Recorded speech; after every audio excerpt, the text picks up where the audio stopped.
Alors après avoir vu la théorie qui nous a montré qu'on pouvait anticiper la nature du mouvement en fonction de l'énergie mécanique que possède un système et l'énergie potentielle effective en fonction de la distance de ce système au centre, eh bien, on va donc faire des simulations pour d'une part les vérifier et puis voir du coup des mouvements avec des forces un peu moins habituelles. Donc ici notamment, on a une jolie rosace, donc on va essayer de voir pourquoi j'introduis cette vidéo avec cette rosace. Alors donc on prend un logiciel de calcul numérique, par exemple ici Scilab, et donc on a ici écrit un petit programme qui permet numériquement de résoudre le PFD afin d'avoir la trajectoire, donc en fonction des forces, enfin de la force centrale. Euh, donc en plus, on va faire un graphe qui donne l'énergie potentielle effective et l'énergie mécanique. Et donc comme ça va nous permettre de comprendre le lien entre les deux. Alors donc c'est parti, pour suivre l'ordre du cours, on commence par une force centrale répulsive. Donc ça se voit ici puisque on voit que l'énergie potentielle est une fonction décroissante, donc c'est la même que celle que j'ai utilisée dans le cours. Et du coup on voit que les deux composantes de la force sont bien vers l'extérieur, sont radiales vers l'extérieur, puisque ici c'est positif. Donc on a bien les vecteurs force qui sont vers l'extérieur. Enfin c'est positif lorsque x et y sont positifs. Ok, donc on lance. Voilà ce qu'on obtient. Donc on a l'objet qui est parti d'ici, vers le haut, et donc il suit comme ça cette trajectoire avec ici clairement une asymptote oblique. Donc ici c'est en ligne droite. Bon, ça on pourrait le montrer théoriquement. Donc dès que l'objet s'éloigne suffisamment du centre de répulsion, eh bien, la trajectoire est plane parce qu'en gros il ne va plus subir l'action de l'objet central. Donc c'est assez logique comme trajectoire, hein, puisque c'est une force répulsive, donc à chaque instant, l'objet central pousse notre système, et vu que notre système au départ avait une vitesse initiale, eh bien en gros le mouvement a est globalement vers le haut, mais en étant repoussé vers l'extérieur. Donc voilà pourquoi ça commence vers le haut, mais petit à petit c'est poussé un petit peu en diagonale vers la droite. Alors, on va le relancer. Je vous invite à suivre du coup. Donc, le point va partir de là et je vous invite à suivre ce qui se passe au niveau donc, de la courbe énergie potentielle effective, énergie mécanique. Donc, l'énergie mécanique est une constante évidemment. Et donc, la courbe bleue, c'est l'énergie potentielle effective. Donc, regardez bien d'où part le point. Donc, c'est-à-dire quelle est la condition initiale. Alors, hop, c'est reparti. Voilà, donc, le point est parti de là. Il est allé vers la gauche et ensuite il va vers la droite. Donc, ça, c'est important parce que ça veut dire que le début du mouvement, on pourrait penser que c'est là où se croisent les courbes. Mais en fait, pas du tout. Le début du mouvement, ça dépend donc des conditions initiales qu'on prend, position et vitesse. Et donc ici, il ne faut pas croire que l'objet va vers la gauche, hein. Ça veut simplement dire que au départ, l'objet a une vitesse, donc en norme, qui se décompose en une vitesse radiale et une vitesse orthoradiale, c'est on va dire une vitesse de rotation et une vitesse de déplacement selon le rayon. Donc radial, c'est selon le rayon, et une vitesse de rotation. Et voilà, et du coup, on regarde encore une dernière fois. Hop. Donc ça va vers la gauche, mais ça ne veut pas du tout dire que l'objet va vers la gauche, il va bien vers le haut. Et puis ensuite, là, ça va vers la droite, et donc l'objet, il continue sa route. Alors du coup, pour interpréter ça, je vous propose de regarder ce qui se passe pour une force centrale attractive. Ça sera encore plus clair. Voilà, donc j'ai pris la même énergie potentielle, mais avec un signe moins, donc juste pour prendre une énergie potentielle d'une force attractive, une force centrale attractive. Donc c'est parti. Donc là, on va retrouver une trajectoire un peu plus habituelle. Voilà. Donc l'objet est parti de la petite croix ici, et donc va faire une ellipse.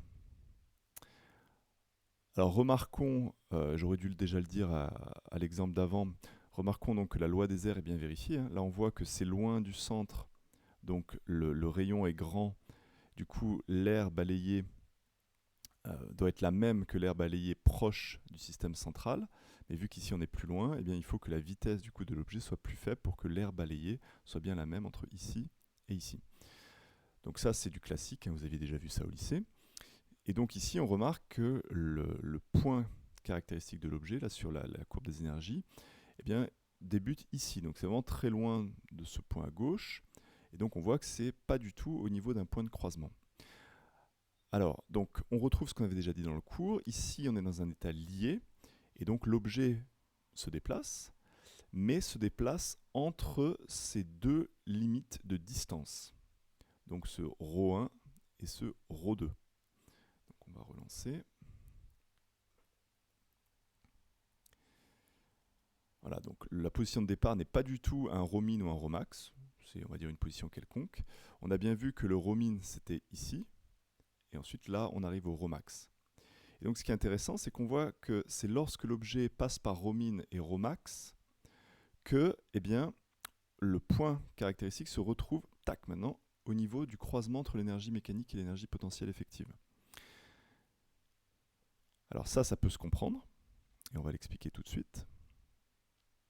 Voilà, donc juste avant d'expliquer, donc retour sur le cours. Donc on voit qu'ici, on a un état lié, et donc la courbe est une courbe qui est fermée. Donc l'objet ne peut pas aller à l'infini, ne peut pas s'éloigner indéfiniment, parce que, eh bien ici, le ρmax a une certaine valeur. Donc ici, on a une ellipse. Donc maintenant, essayons de comprendre pourquoi, lorsque le point caractéristique est là, donc lorsque l'objet est à une distance telle que EP effective est égale à EM ici et ici, eh bien on est au niveau de ρmin et ρmax. Eh bien ça, c'est parce que on a montré dans le cours que l'énergie mécanique, alors j'ai mis entre parenthèses 0 parce que c'est l'énergie mécanique initiale, mais de toute façon elle se conserve, donc c'est l'énergie mécanique, est égale à ce qu'on a posé comme étant l'énergie potentielle effective, plus 1/2 de m ρ point carré. Donc ρ point carré, c'est la vitesse radiale. Donc c'est la vitesse dans la direction du point central à l'objet. Et donc lorsque les deux courbes se croisent, eh bien, ça veut dire que EM est égal à EP effective. Et donc pour que EM soit égal à EP effective, eh bien, il faut que 1/2 de m ρ point carré soit égal à 0. Donc ça veut dire que lorsque le système est à un endroit où eh bien, l'énergie mécanique est égale à l'énergie potentielle effective, eh bien, on doit avoir ρ point égal à 0. Ρ point, donc c'est la variation de ρ par rapport au temps.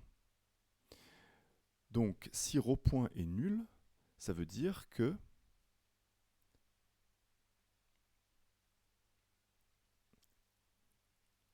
eh bien, ρ est max ou min pour que la dérivée soit nulle.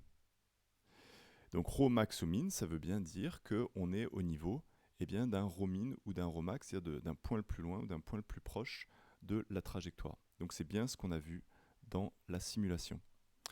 Voilà, donc je vous invite à la refaire si c'est pas très clair, si vous voulez réobserver ça encore une fois. Alors toujours avec ce type de force, on va essayer d'observer du coup le deuxième état. Donc ici, encore une fois, on est dans un état lié parce que l'énergie mécanique est ici telle que, eh bien, elle est entre guillemets enfermée dans la courbe de l'énergie potentielle effective. Donc l'objet ne peut se déplacer que pour ces ρ ici. Donc ce que je vais faire, c'est que je vais donner une vitesse qui est plus grande pour donner une énergie mécanique qui est plus grande. Donc j'essaye 2, on va voir ce que ça donne. Alors là, est-ce qu'on est dans un état libre ou pas? Alors en fait, le problème c'est que j'ai pris un temps qui ne permet pas de voir la fin de la courbe. Donc là, je ne suis pas sûr du tout de mon coup. Donc ce qu'il va falloir, c'est que j'augmente le temps d'observation. Bon, surtout que en fait, je le sais parce que ici, je suis dans les négatifs et je sais qu'en fait, la courbe bleue, EP effective, vu les fonctions que j'ai prises, EP effective tend vers 0. Donc il faut que je prenne une vitesse telle que l'énergie mécanique sera positive. Alors, ce que je vais faire, je vais prendre 3 et du coup, je vais augmenter le temps d'observation.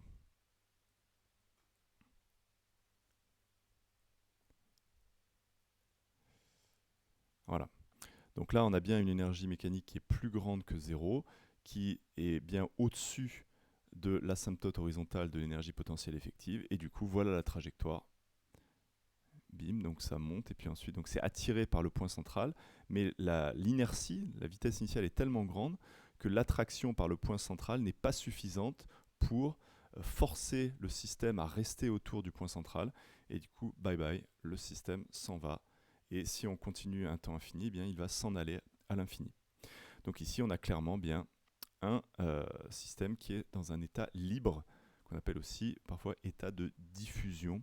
Alors pourquoi état de diffusion? C'est parce que ça peut correspondre au cas où on a l'objet qui nous intéresse, le système qui vient de l'infini, et du coup il repart vers l'infini avec une autre direction. Du coup ça c'est ce qu'on appelle une diffusion. Bon, mais état libre, ça veut bien dire ce que ça veut dire. Voilà, et donc pour finir cette vidéo d'illustration du cours, on va maintenant prendre une force qui est non newtonienne, parce qu'en fait ici, du coup j'ai pris force répulsive et attractive, mais les deux finalement étaient en 1 sur R2, 1 sur la distance au carré, donc c'est ce qu'on appelle les forces newtoniennes. Donc on peut prendre ce qu'on veut comme autre force. Pour pas que la vidéo soit trop longue, moi je vais en prendre une, et du coup celle que je vais prendre c'est une force qui ressemble à une force newtonienne, mais simplement au lieu que ça soit du 1 sur R2, eh bien j'ai pris du 1 sur R 2,1 pour voir ce que ça fait. Donc